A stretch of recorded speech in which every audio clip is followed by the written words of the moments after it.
It's good to see you, Tyler. It's good to see you. Real good. It's good to see you too, Nathan. Real good. And Yeah, it's good that we're reviewing this episode. it's real good that we're doing this podcast. Real good. This is a real good episode too. Oh, absolutely. I mean, yeah, it's real good. Real good things Real happen. good. And it's Yeah. real good that you're listening to this too. You best not turn it off. No, no, Anthony won't like that at all. You better listen to the whole thing. Yeah. Yeah. Don't think any negative thoughts about this podcast either. Don't post those in No, the comments. No, no, don't no. Just dislike. Don't yeah. don't do that. No, just thumbs Just up and keep subscribe all the smiling. way. Yeah, that's right. Hello and welcome to Ignore the Bell Twilight Zone Tuesdays. My name is Nathan. And I'm Tyler. And if you did not catch that, then you have not seen either the Twilight Zone episode "It's a Good Life" or read the short story by Jerome Bixby "It's a Good Life." It's a good life. He underlined literally in the title of it, Ooh. "good." So it's a good life. Or the Simpsons Halloween special. I can't remember which season it is. It's early, maybe season 3, Right. 4, Yeah. something Where like that. yeah. Which does a very good job of recreating this episode. Yeah, it's a really good parody of it. And so, if you are unfamiliar to what we're doing, then basically, I've chosen 13 of my favorite Twilight Zone episodes from the classic series, the original series from the late 50s to the early 1960s, the Twilight Zone, and we are doing a review slash really just a discussion on each of these episodes, and we're doing 13 of them. We're talking for 13 minutes on each one. Mhm. All right, so we do have a sponsor for today's episode. So our sponsor for today is Cornfield Cemetery Plots. When you have a deceased relative who's just too ugly to bury in the family plot, look to the experts at Cornfield Cemetery Plots for all of your monstrous relatives. Yeah, yeah, just one thought and they're there. Exactly. Yeah, it's quick. It is quick to get them in there. Mhm. Yeah, when you just can't stand to look at them anymore. Think Cornfield Cemetery Plots. All right, folks, I hope you enjoy. There is a fifth discussion beyond that which is known to man. It is a discussion as vast as space and as timeless as infinity. It is the middle ground between anger and joy, between silence and outrage, and it lies between the pit of Nathan's fears and the summit of Tyler's knowledge. This is a discussion of intellectual properties. It is a podcast which we call Ignore the Bell. All right, so we are discussing It's a Good Life, Season 3, Episode 8 of The Twilight Zone. The teleplay is by Rod Serling. The original short story is by Jerome Bixby. So I'm going to do a separate video on the short story, a booktube video for that, but I've read it before. I first encountered this when I was in university and I took a sci-fi course, sci-fi literature, and we looked at that. And I can't remember if we watched the Twilight Zone episode or not, but I, of course, was very familiar with it because I had already watched the Simpsons Halloween special on it. Yeah. And the other thing that's really fun with this episode, and it originally aired November 3rd, 1961. But the fun thing about it is that Anthony's mother is played by Cloris Leachman. And if you're unfamiliar with her, this is what I had you do, Tyler. But for anybody who's watching, if you're unfamiliar, just do a Google Images search of Cloris Leachman and you'll go, oh, yeah, the old lady from this or this or this. But she wasn't always old. So you get to see her at a fairly young age, in her early 30s or so, playing the mother in this, which is fun. Yeah, yeah, no, absolutely. All right, so with this episode, one thing that I would like to get out of the way right off the bat, I have a huge pet peeve for people saying real instead of really. Yes. Yes, So they I do get, say it wrong the entire episode. yeah, so that actually, like, it irks me, but at the same time, they're like, this episode is just so good, though. Yeah, but do you think how intentional do you think that is? Because to me, and I did catch it when I was watching it this time, um, I wonder if it's that Anthony, because they're trying to speak the way Anthony speaks. Right, yeah, yeah. And Yeah, no, so that's a good they point. know that it's a really good day, but he would say it's a real good day. So they try Right. to imitate his particular way of saying things. Yeah, that's a really good point. I Not think to that's what it seems to be. use Yes, language that's a that he real would good not point. appreciate, but Yeah, yeah. Um, it, yeah, so you had not seen this episode before, is that correct? I don't believe that I have. I've seen, of course, at the very least, still images from it, but I believe also clips from it. But I don't think I've ever seen it all the way through. So, Right. So, and I mean, like, I think like a lot of people my age and right around my age, especially, then we all watched The Simpsons. And so yeah. then you first encounter a lot of Twilight Zone episodes from watching The Simpsons, and then you go and look at the original series. And sometimes it makes the episodes, the Twilight Zone episodes, funny. Um, but in this case, like, I think it holds up as being pretty disturbing when you really think about the actual conceit of this episode, the concept. Yeah. It's really disturbing because it's such a nightmare scenario. Oh, absolutely. Yeah, and it's something that The Simpsons, I mean, I love that episode of The Simpsons, Yeah. but just for point of comparison, it has, oh man, I don't remember the old guy's name, but the one old guy with the really long beard. Uh, Uh-huh. then at one point, then he just gives up and he says, "Oh, I'm through with all this being nice stuff," and then he's instantly turned into a dog, and Bart isn't even around, so it's just to one extent, then it makes Bart's powers larger, or Yes. yeah, Yeah, and I but think that's actually what makes this more terrifying than the Simpsons episode. Because on the Simpsons episode, he's got um so much power where he really is omnipotent, where he has complete power and complete omniscience. In this one, it's he seems to have complete omnipotence, but not complete omniscience. That right, he seems capable of doing whatever he wants with anything, that there seems to be no limits to his power, but there are some limits to his omniscience, to what he's able um, to know about what people are thinking. That it seems like it's about proximity, um, yeah. and even with that, like the way the episode ends up playing out at the end with the one guy who starts shouting at him, it's like, boy, Anthony gave him a long leash before, Oh yeah. before turning him into the Jack in the Box. It's you think like, wow, like why does everybody need to be so careful with their thoughts? Like this guy's like being pretty aggressive for a while before he gets Mhm. turned into a Jack in the Box. Yeah, yeah, and that was something that was really striking to me, and I'm wondering if it's partly that Anthony is realizing that there really won't be anybody left if he keeps doing it so quickly. Oh, yeah. Um, that he's like, he doesn't really want to anymore, but it's just, if you really give him no choice at this Right. point, then he's Yeah. going to take that. So, Yeah. yeah. And there's really interesting implications to all of this.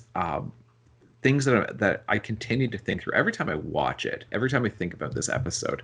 Um, I mean, it's not just that Anthony has got omniscience, or it's not just that he's got omnipotence, where he's got all of this power. It's the omniscience that's really frightening. Hmm. Isn't that it? The he knows what you're thinking at all Yeah. times. But then and this idea of, and it just seems like, again, it's such a nightmare scenario where from the time that he's born, at whatever point he started developing these powers, or at least the powers started manifesting, and then it seems to be focused on thematically how children are so uncivilized and they are so monstrous in so many ways, that it's great that they are physically small and incapable of doing powerful things. That if a child, like having a child's mind but having a god's power, is like the worst nightmare you can think of. Right. Yes. Right. Yeah, no, absolutely. Yeah, and it almost reminds me, well, it does remind me a little of a film that just came out this year, Brightburn, Mm. where it's essentially a young evil Superman. Right. And yeah, just like, what do you do to stop it? Like, if he gets emotional, then like he's just gonna do whatever, and like you just can't. There's no like there's that lack of reasoning with a child because they don't have the same, uh, yeah, the same reasoning process developed yet. Right. Um, Um, and I guess I feel like even if you're going to force somebody into, um, you're controlling their behavior entirely, right? Even if you do that, then it's one thing to be physically living in a prison. It's another thing to be mentally living in a prison. And I right. think that's what disturbs me so much. It's that this idea of, well, you have to think happy thoughts. You have to control your thinking at all times because, and this might seem like a strange point of comparison, but there's a book now. I haven't read it, but I'm familiar with it. So it's Man's Search for Meaning by Viktor E. Frankl. So he it's a memoir that he wrote about surviving the Holocaust in Auschwitz, I believe. Mhm. And he talks about how through that, unless I'm getting mixed up, but I believe that's the book where it really explores this concept. And what he does is he ultimately comes to the conclusion, sort of like what you get in the Shawshank Redemption, of they can imprison me, they can imprison my body, they can force me to do all of these things, but ultimately they're not in my mind. And I can still um, I can still be free in my mind, even when they're controlling every other aspect of my being. And this is where I'm saying it's such a nightmare scenario. It's such a great Twilight Zone concept because it's saying, what if you can't be free even in your own mind? And you're Yeah, self-policing. You're right. self-policing your own thoughts. Um, a lot of people talk about that kind of attitude, in like the age of political correctness and all of this, and it's like, Right. but nobody's controlling your thoughts. They're just like to some degree, then we're self-policing what we say, like what we might publish on the internet, but we still don't even say you can't say that in person to somebody in confidence in private, and we certainly are not stopping people from thinking whatever they want, but to Yeah. be living with this monster and then to say, not only does he control all of my behavior, he denies me having electricity and, machines, and like he's maybe destroyed the rest of the world. Yeah. Right? I mean, honestly, that is in and of itself, a Twilight episode. Just Yeah, it's absolutely. It's just everything else is gone except for this one little, village. yeah. And that's That's what's horrifying. And because like they're struggling to get enough food and everything. But right. yeah. And you got to think, like, and I don't even know. I mean, I guess it's more disturbing the idea that he's just eliminated everybody else on Earth from existence. But in some ways, I think it's more of a nightmare scenario of Earth is still out there, but there's Right. no way they'll ever get back. In Yeah. some ways, I feel like that's more disturbing, not in terms like in a fictional universe. I'm not saying in like the real world. Obviously, in the real world, everybody except for a few hundred people in a village died. Like that's obviously the much worse scenario. But Yes. I'm saying in this fictional universe, the idea that Earth is still there, but if we kill him, we'll never get back. Yeah. And Yeah, no, that really is a great point, and I love that moment of uh, the Aunt Amy. Was uh-huh. that it? Yeah, I believe so. Where she's like kind of going for the fire poker, and then she Yeah, realizes that it's just pointless because yeah, like killing him is not going to do anything. that's the thing. They're They're at just this still point. stuck there. Yeah, yeah. And yeah, because you got to think, um, like presumably there's just edges to this town. They just get somewhere. It's sort of like Stephen King's novel Under the Dome, but you can't even see it at the other side. It's just like, Yeah, well, it's interesting because, Anthony sends things or people to the cornfield, and I'm Yep. wondering if he just turned like the rest of the world into one giant cornfield. Endless. Yeah, just an Yeah. endless cornfield.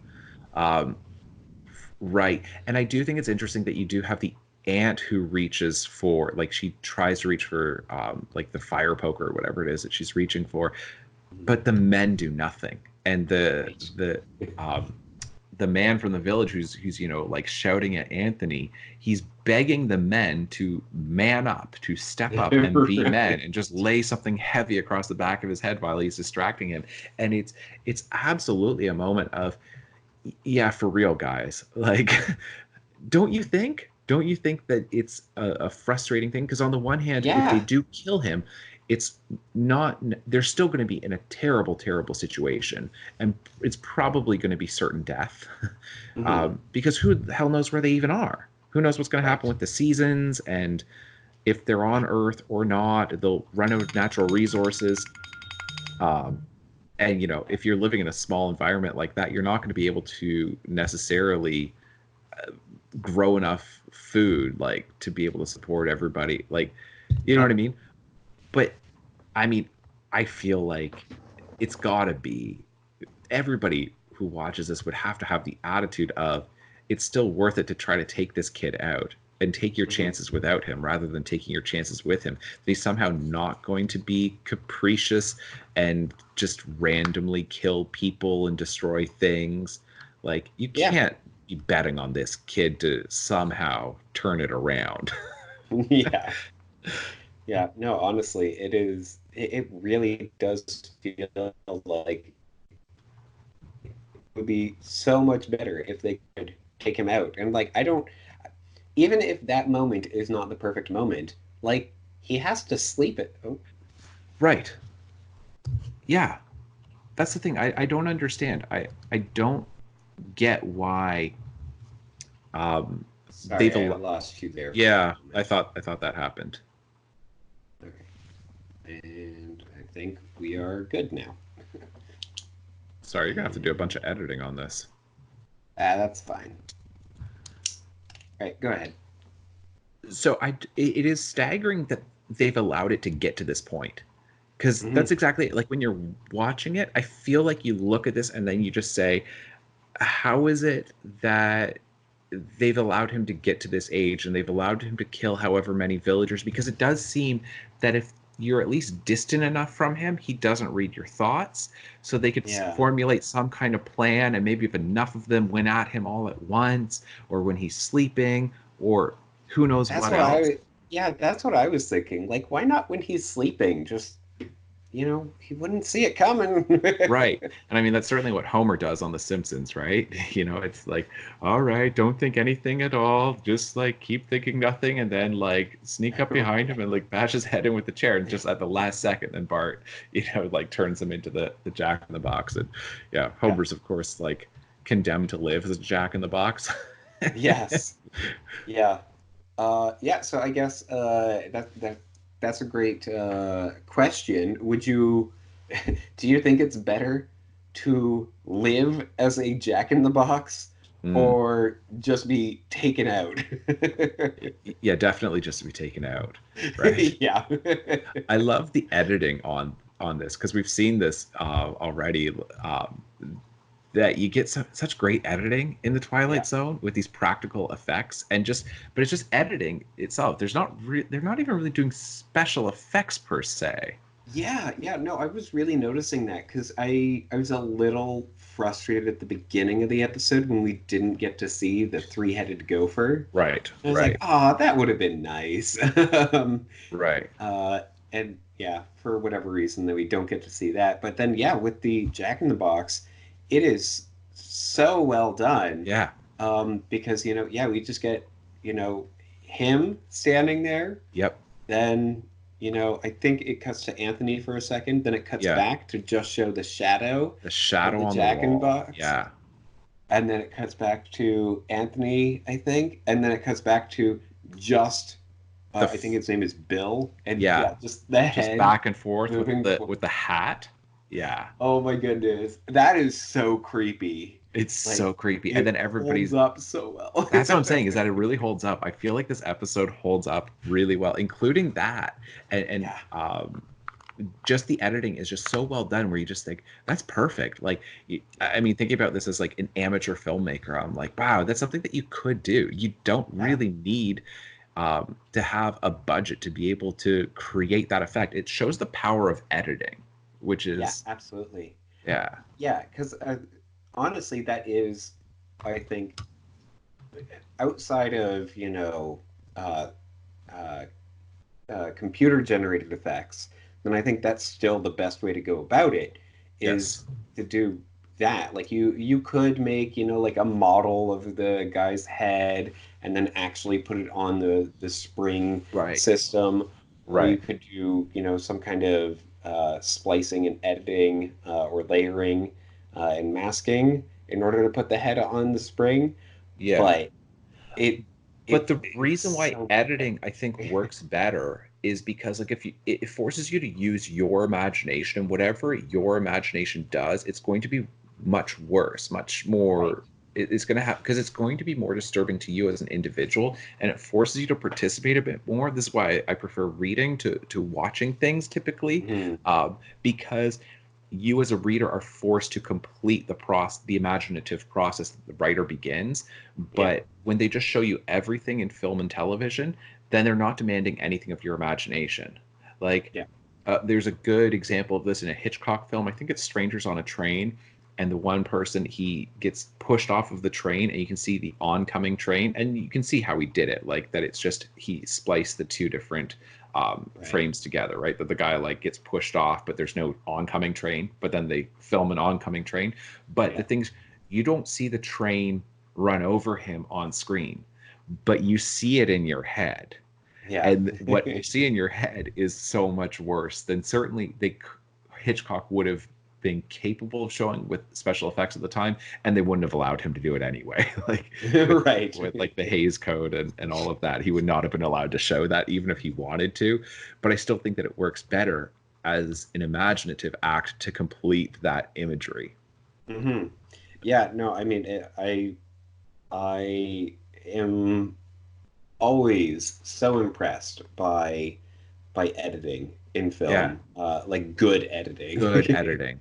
Yeah. It's it can And be so effective, and this episode does it so well. and it's one of those things that I think people who, and this is not a criticism by any means, but people who have not formally studied film, I think editing is one of those things that it's like an invisible technique that Hmm. the technique works on everyone, but very few people are aware of how that Yeah. like how that effect was achieved. Where they go, oh, I associated that person as being a bad guy, and they're like, well, he's clearly the bad guy. And it's like, why? Most people wouldn't say editing, because it showed that and then that followed by that, and therefore there's the semiotic process of saying meaning was generated by showing three successive images to then tell me that they're the bad guy. It's automatic. We learn the language of cinema, where, but I'm saying, but when you really formally study it, then you go, how do they do it? Because they didn't actually say it, and then you go, oh, it's because of careful editing. And in this, it's great editing of, because you get the reaction shots of everybody else looking at him as the Jack in the Yeah. Box, and it's like, we should have waged the cornfield, and they still have to control their own thoughts, and Yeah. it's, yeah, Yeah. Um, yeah, and I do think one other thing that makes it really effective is, like, makes that Jack in the Box scene so effective, is the fact that we don't actually, like, as much as I was frustrated by not being able to see the three-headed gopher at the beginning, mm, if we had, then that would really set up our expectations, for what we would agreed, expect him to do. And so by agreed. holding off on that, and yeah, we see what he does with the TV, but other than that, it's just the Jack in the Box, and Yes, it makes it so much worse. yes, it Better does. It really slash does. worse. Yes, exactly. Yeah, more upsetting, which Yes. makes it better, right? It's, Yeah. yeah, like Care Bears. That's good. I mean, that's bad. I mean, that's Right. good. uh, yeah, so I'm trying to think if there's anything else that I really wanted to go over with this one. I guess we've mostly answered this question because I'm looking at this and, of course, asking myself that question of, okay, because you asked me the question of would you rather just be dead or be the Jack in the Box? I think a maybe more interesting question is, would you even want to live in this universe? Oh man, I I mean, certainly I wouldn't want to live in it, but if I were presented with either Yes. living there or potentially taking my own life or forcing Anthony to take my life, Yes. Yes. then yeah, it's uh I think that I would take the so-called easy way out and yeah, just upset Anthony so much that I would just be Right. taken out. Like, I think that's one of the interesting things that this episode is exploring, and and that the short story explores, is this, to me, these people are, it's a kind of cowardice where they are clinging to a life that is not worth living. Right. Um, Yeah. that it's like, it doesn't matter whether, oh, but he's going to kill me if I try to attack him. And it's like, but what kind of life is this? What are you even holding on to? Yeah. Because that kind of life, so to me, these people who are just so terrified of death that they're willing to live a life that seems so much worse than death, Yeah. Yeah. No, it's interesting. to And me. I wonder if the you know, I mean, obviously, we um, we both have a religious background, and for an atheist, nothing really to look forward to in death. Like it that like life is all that they have. Right. So I feel like an atheist, and I can't speak,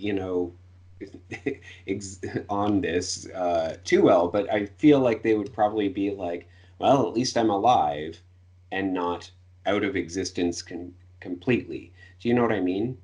And I, Yes, but I mean, I think the perspective for somebody who's an atheist is that this life is all there is, therefore make it a good one. And like mm, this whole, like even the title of it, of it's a good life, it's like it's clearly not. This is yeah, what I'm saying is that if that the universe this episode is taking place within, if that is the only existence that you are facing, if it is that or the nothingness of death, like where you just cease to exist, like wouldn't that be a relief? right. Yeah.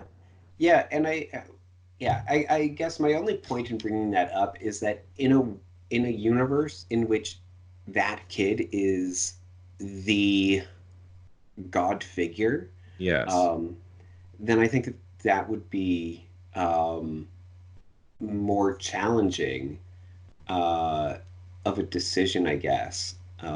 Yes. And I I'm think that I would still take the same option, but no, but I see your point because if he is the only God figure in this universe in which this episode is taking place, then Mhm. I guess the idea is even if you upset him and he kills you, what's to stop him from bringing you back and doing something else? So maybe it is best to just remain on his good side. Right. Yeah. Because I guess there's that too. Yeah. Um, And also, he could make you vanish, but who knows what else he could do? that's true.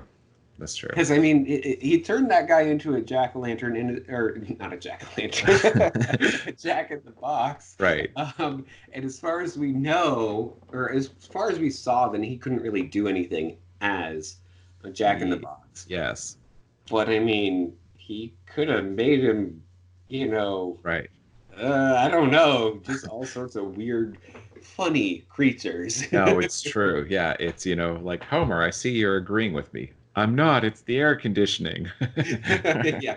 um, but yeah, it's just I guess these people are clinging to the hope, not so much that it's not so much that they're clinging to life, perhaps it's that they're clinging to the hope that either Anthony's going to get better and he'll bring back the rest of the world, or his powers will somehow disappear, or something will happen to him where he Right. does end up dying. Like they're clinging not so much to the life that they have, but to the hope that maybe life Yeah. will return to some degree of normalcy after this. Maybe that's why. Because the thing is that we don't get any real discussion, and it seems like they don't feel free to even discuss their predicament. Mm-hmm. Yeah. Yeah, no, for sure. It is a fascinating episode concept, and Yeah. I mean, part of me wants to say that like I would love to see, something feature length explore this, but Yeah. at the same time, I'm like, it works so well as a short, As a you short, I know? think it does work really, really well. And I'm pretty sure it's been a little while. It's been like, I don't know, maybe like 9, 10 years since I saw it. But I'm sure that they did a remake of this with like the early 2000s version of the Twilight Zone where it's an hour length. Because I'm pretty sure that I Okay. showed that one to my class as well. And it's not as good as best I remember. Mhm. Because I don't think that this works other than like because there's all of these questions that are lingering at the end. They're not plot holes, right? It's Right. that it's so the predicament is so well established, and then but you're like spending more time won't really resolve these questions. Yeah. um because like I say, it seems like the characters within this town feel like even when he's not there, they can't even freely talk. Yeah. So Yeah. isn't that a nightmare scenario to not even be able to plan and strategize? Yeah. Yeah, no, I know, and yeah, so it really is it's one of those things that works so well because it creates a universe that you want to spend more time in, Exactly. but it can't be longer or else you wouldn't feel that way. Exactly. That's the thing, and I think that's the sign of a good um, of a good story is that if it leaves you wanting more, but it doesn't, but it's not unsatisfying in the sense of wait, there were plot holes and there Yeah, was confusing character motivation. It's that everything makes sense, everything holds up to scrutiny. There's really yeah, no plot holes. It's just you're like, but don't end it yet, right? yeah. Yeah, Yeah, no, absolutely. yeah. So Um, I think I've basically said all that I really want to say with this episode. I don't know about you. Yeah, no, I agree. Watch this episode. Watch the episode of The Simpsons. Yeah, Read the it's short story. Read the short yes. story. Read It's the better. short story. That's true. Yeah. Yeah, because I'll talk about that when I do my booktube video for it. Yes. All right, folks. Well, thank you so much for watching, and we'll see you next time. Bye. Bye. Imagine, if you will, subscribing and hitting the notification bell. Leave your comments below and maybe, just maybe, you'll receive a response. All for a channel referred to by many as Ignore the Bell.